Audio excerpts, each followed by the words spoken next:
All right, y'all. Welcome back to Twisted Left TV. I'm Poetry. As you can see, things have changed around here, child. Things have changed. So, I'm at the VA hospital. I just had my cardiology appointment to find out whether or not I could join that spin class I was talking about.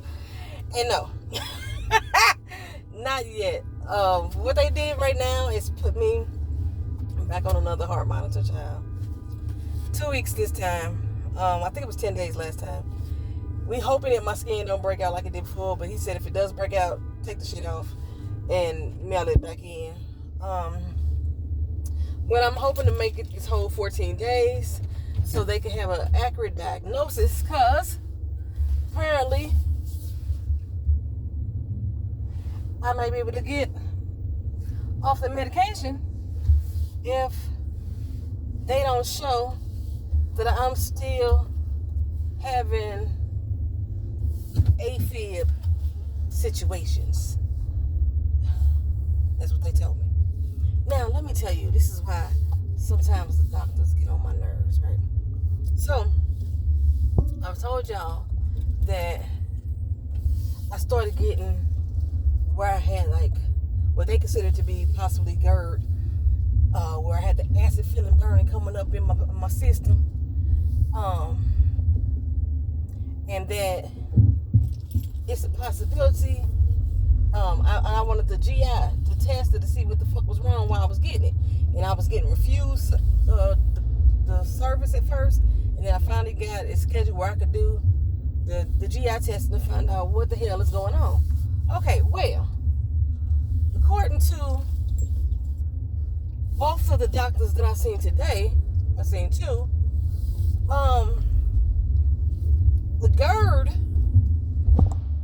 may have been triggered by the medications, but it's something that I probably already had existing, because I have had some times in my life where I've just had some random explosive times where I had to throw up, and I feel like I had to throw up out of nowhere. I've had that in my life, so it's probably something that could have been building up over time. And by me having that condition, that could be what have set off the heart condition. Because he said when the acid rises, it affects my heart. And that may be why I've been having the palpitations all this time. That could be why.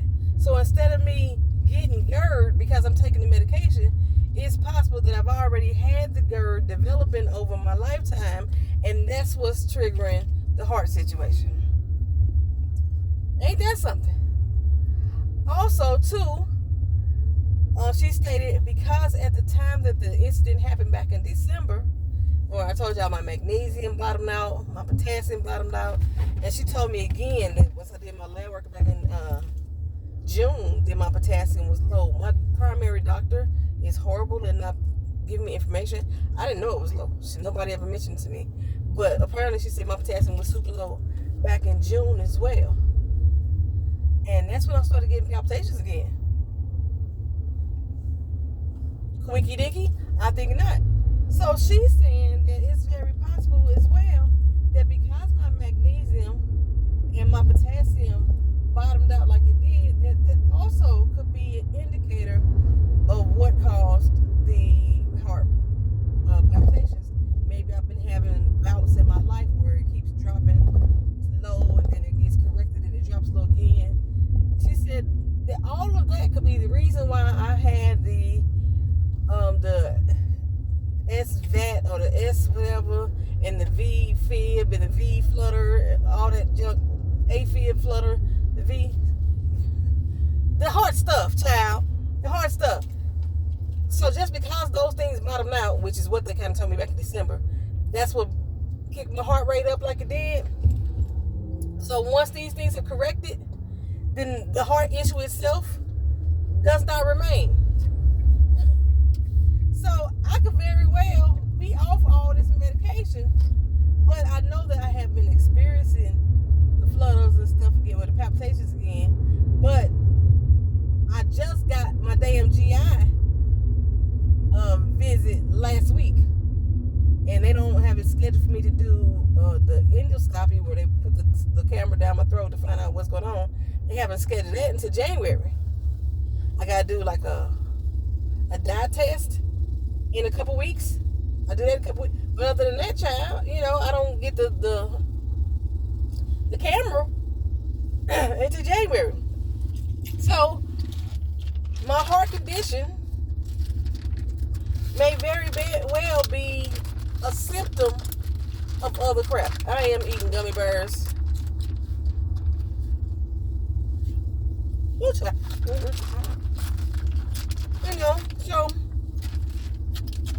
maybe I can get off this shit. Maybe I can. This is a good thing.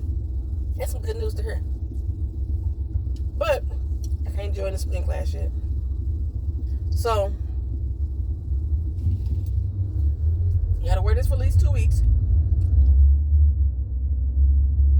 And then I think I gotta do another. They want me to do another stress test.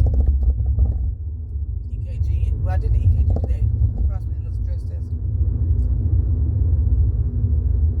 And that'll help them decide whether we're gonna move forward. She said there's another medicine that they could put me on. Right now I'm on one that's supposed to be controlling my heart rate and my BP. Well, my BP is staying the same. With or without this medicine, my BP stays around the same. So she's thinking about already adjusting me from that and just giving me the medicine that helps control the heart rate. She says it's the cousin of the medicine that I'm already taking. But I asked to wait until we do the 2 weeks on the monitor for what I'm doing right now to see. I don't want to make any medicine changes right now until we have determined what the hell is going on with me right now. Yeah, I'm fit. You understand what I'm saying? Don't change my medicine, and then we put this heart monitor on, and then be like, ain't nothing happening. Well, they just changed the medicine, so we ain't gonna see nothing happen. Let's keep me on what I'm on right now, so we can get proper diagnosis. That's my thing. So yeah, that's it. That's all I'm learning. So yeah, hopefully everything is gonna be everything. So what day is this? October 14th.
83.